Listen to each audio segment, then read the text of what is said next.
suis lapidaire depuis 39 ans. J'ai commencé en 73. J'ai commencé le Certi Mystérieux en 80. Le Certi Mystérieux, on le fait principalement en rubis. C'est la pierre la plus flatteuse pour ce genre de travail. Pour le Certi Mystérieux, en théorie, c'est assez simple. Il faut glisser des pierres sur des rails, que ce soit ajusté parfaitement, que le volume soit joli et que la couleur soit belle. En pratique, c'est autre chose.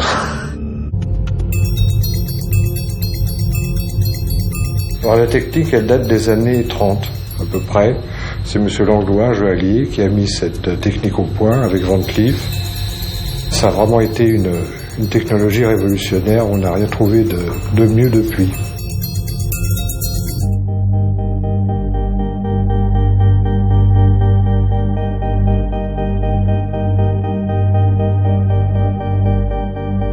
La difficulté, c'est que ces petites pierres doivent être ajustées parfaitement pour pouvoir à la fois arriver pile dans leur emplacement et être serties en même temps.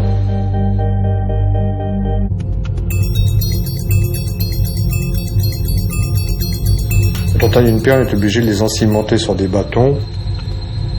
Puis ce bâton mécanique, de le coincer dans un appareil qui s'appelle une évention, ce qui permet de déplacer la pierre à la fois de droite à gauche et de haut en bas.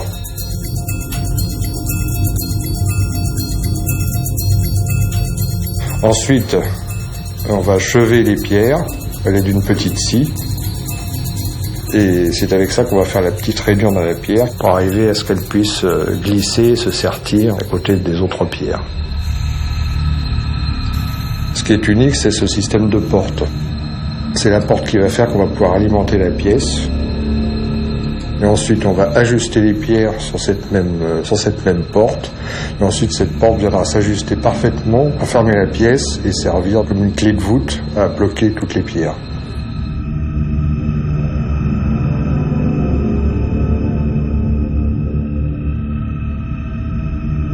Même les anapores connaissent son travail, on sait exactement quelle main a fait la pièce.